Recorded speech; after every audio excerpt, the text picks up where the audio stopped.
Hi friends, ఎలా ఉన్నారు? మేము రీసెంట్‌గా ఉజ్జయిని అండ్ ఓంకారేశ్వర్‌కి వెళ్ళాం.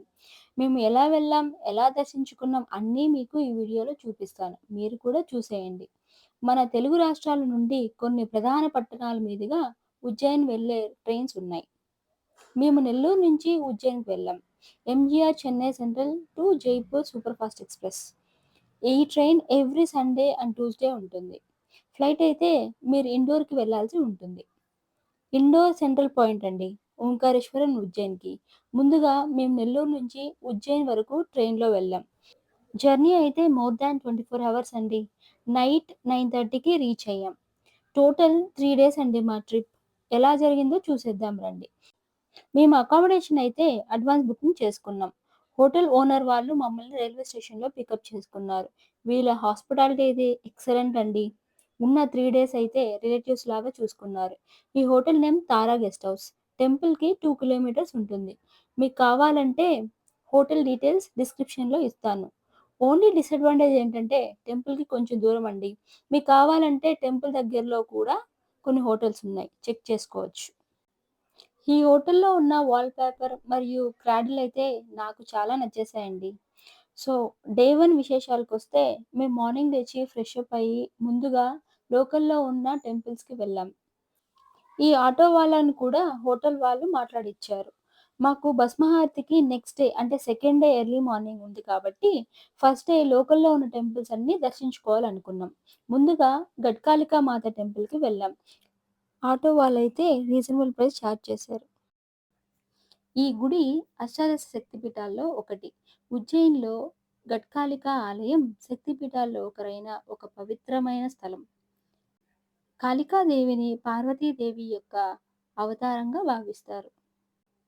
పురాణాల ప్రకారం సతీదేవి యొక్క ఒక భాగం గట్కాలికా ఆలయం వద్ద పడింది. అందుకే ఇది ఒక శక్తిపీఠంగా భావిస్తారు. కాళిదాసు ఒక గొప్ప కవి. గట్కాలికా మాత యొక్క గొప్ప భక్తుడిగా భావిస్తారు. ఈ ఆలయంలో కాళిదాసు దేవి ఆశీర్వాదాలు పొందారు.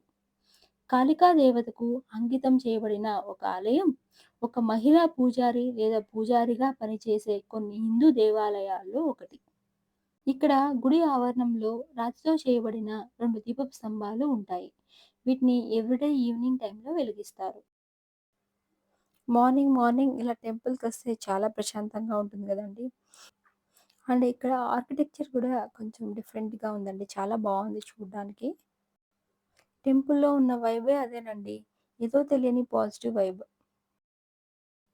చూడండి, గర్భగుడిలో అమ్మవారు కాళికామాత సింధూర వర్ణంలో ఎంత ప్రకాశవంతంగా భక్తులకు దర్శనమిస్తున్నారో మాతో పాటు మీరు కూడా దర్శించుకోండి.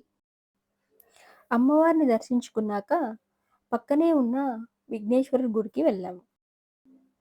ఇలా వెళ్ళే మార్గంలో మీరు కూడా చూడండి, ఎక్కడ చూసినా శివలింగాలే.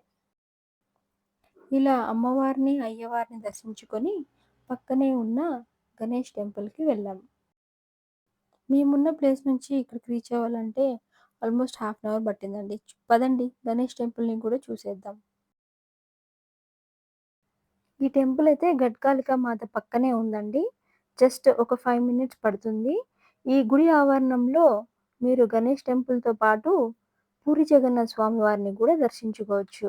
అక్కడే పక్కన ఒక గోశాల గూడా ఉంది.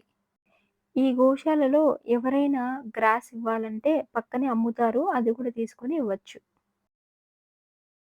ఇక్కడి నుండి కాలభైరవ టెంపుల్‌కి వెళ్ళాము. ఉజ్జయిని నగరానికి క్షేత్రపాలకుడు కాలభైరవుడు స్వామి. ఈ గుడి ఉజ్జయినిలో ఉన్న ముఖ్య ఆలయాల్లో ఇది కూడా ఒకటి. ఇక్కడ ప్రతిరోజు వేల సంఖ్యలో భక్తులు స్వామివారిని దర్శనం చేసుకుంటారు. ఇక్కడ కాలభైరవునికి సురాపానం సమర్పిస్తారు. అదేనండి మద్యం. ఇలా ఇవ్వడం ఈ గుడి ప్రత్యేకత. మేము దేవుడికి సురాపానం నైవేద్యంగా ఇచ్చామండి. గర్భగుడిలో దేవుడు సింధూర వర్ణంలో ఉంటారు. ఆ సురాపానం తీసుకొని కొద్దిగా దేవుడి దగ్గర ఉంచి మిగిలింది మనకిస్తారు. ఇక్కడ ఏ టెంపుల్‌లో అయినా మనం పూలు గానీ, లేదా ఇంకేదైనా తీసుకొని దేవుడికి సమర్పించాలనుకుంటే, ఖచ్చితంగా దేవుడి దగ్గర ఉంచే తర్వాత మనకిస్తారు. మీరు ఇక్కడ గమనించినట్లయితే ఉజ్జయిన్‌లో అన్ని టెంపుల్స్ సింధూర వర్ణంతో అలంకరిస్తారు. ఇక్కడ మాకు లభించిన భాగ్యం ఏంటంటే, మేము వెళ్ళిన కొద్ది రోజులకే కొన్ని కారణాల వల్ల దేవుడికి మద్యం ఇవ్వడం బ్యాన్ చేశారండి. చూడండి గుడి ఆవరణం ఎంత బాగుందో. మేము ఇక్కడి నుంచి మంగళనాథ్ మందిర్‌కి వెళ్ళాం. ఇక్కడ కుజుడు పుట్టిన స్థలం. ఇక్కడ కుజదోషం నివారణ పూజలు చేస్తారండి. ఇక్కడ మంగళనాథుడు అంటే కుజుడిని శివుడి రూపంలో పూజిస్తారు. ఇక్కడ గర్భగుడిలో శివుడికి పెరుగన్నం నైవేద్యంగా పెడతారు. ఎంతో వేల మంది భక్తులు ఇలా పూజలు చేసుకుంటారు. మాకైతే 1 అవర్ పట్టిందండి. మీకు పూజా సామాగ్రి అంతా కూడా పూజారి వాళ్ళే మీకిస్తారు. ఇక్కడ కుజదోష పూజ చేసుకున్నాక దర్శనానికైతే వెళ్ళాల్సి ఉంటుంది. పదండి మీరు కూడా మాతో పాటు దర్శించుకోండి. పూజ అయ్యాక పూజా సామాగ్రితో పాటు మనకి కొన్ని పూలు, అక్షింతలు మనతో పాటు ఇస్తారు. వాటిని తీసుకొని గర్భగుడిలో ఉన్న శివలింగ రూపంలో ఉన్న కుజుడికి సమర్పించాలి.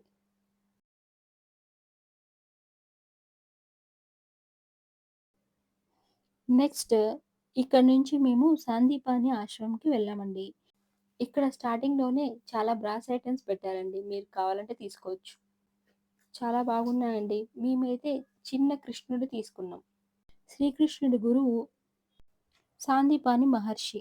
పురాణాల ప్రకారం గురువు సాందీపాని శ్రీకృష్ణుడికి, అతని స్నేహితుడు సుదాముడికి మరియు శ్రీకృష్ణుడి సోదరుడైన బలరాముడికి బోధించిన ఆశ్రమం ఇదేనండి. నంది టెంపుల్‌లో వీడియో నాట్ అలౌడ్ అండి. అందుకే మేము వీడియో తీయలేకపోయాం. లోపల దర్శనం అయ్యాక బయట కోనేరు చూడండి ఎంత బాగుందో.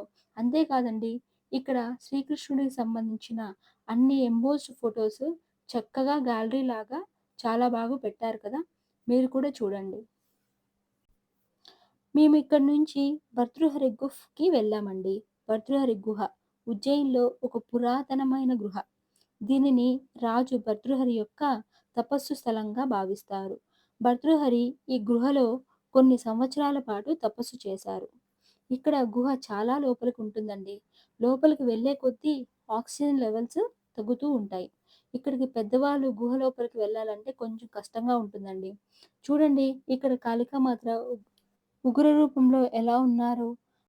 ఇక్కడ స్టెప్ బై స్టెప్ లోయలాగా లోపలికి వెళ్ళాల్సి ఉంటుందండి. ఇంత పెద్ద గృహలో మనకి వెళ్ళడానికే కష్టంగా ఉంటే, లోపల ఒకతను తపస్సు చేసుకుంటూ ఉన్నారు. ఆయన్నయితే మేము వీడియో తీయలేదు. ఈ గుహ పక్కన ఇంకా కొంచెం కన్‌స్ట్రక్షన్ జరుగుతుందండి.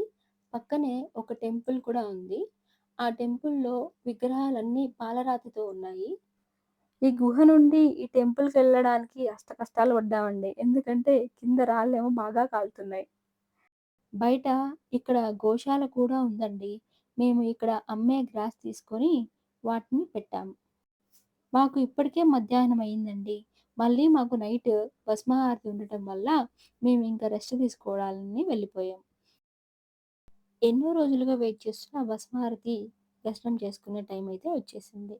భస్మహారతికి ఎలా బుక్ చేసుకోవాలో మీరు మా ఛానల్‌లో ఉన్న వీడియోని చూడొచ్చు. మన భారతదేశంలో గల ద్వాదశ జ్యోతిర్లింగాల్లో మూడవ జ్యోతిర్లింగం ఉజ్జయిని. మహాకాళేశ్వరం. పూర్వం ఉజ్జయిని అవంతికా నగరంగా పిలిచేవారు. ఈ క్షేత్రంలో శివుడు మహాకాలుడి రూపంలో మనకు దర్శనమిస్తారు.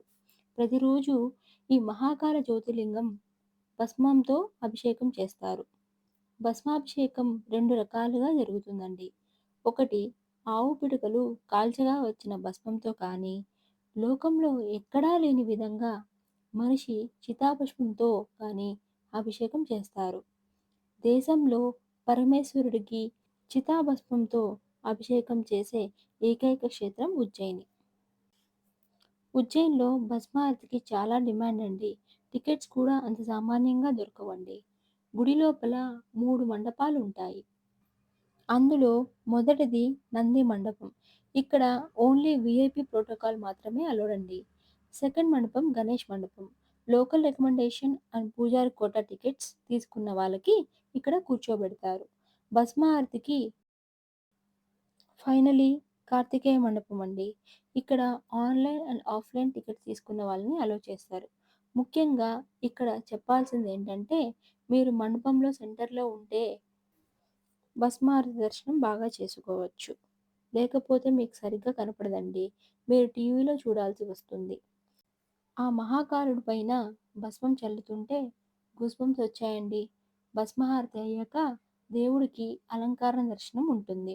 భస్మహారతికి మొబైల్స్ నాట్ అలౌడ్ అండి. మీరు నమ్ముతారో నమ్మరో తెలియదు. మాకు దేవుడి దయ వల్ల అనుకోకుండా శయనహారతి కూడా చూసే అవకాశం దక్కింది. శయనహారతికి టికెట్స్ ఏమీ ఉండవు. టెంపుల్ క్లోజింగ్ అయ్యే టైంలో లోపల వీఐపీ టికెట్స్ రూ. 250 లైన్‌లో ఉన్న వాళ్ళని, జనరల్ లైన్‌లో ఉన్న వాళ్ళని కూర్చోబెడతారు. ఇక్కడైతే లక్కీ పాయింట్ ఏంటంటే వీఐపీ లైన్‌లో ఉన్న వాళ్ళకి ఫోన్ అలౌడ్ అండి.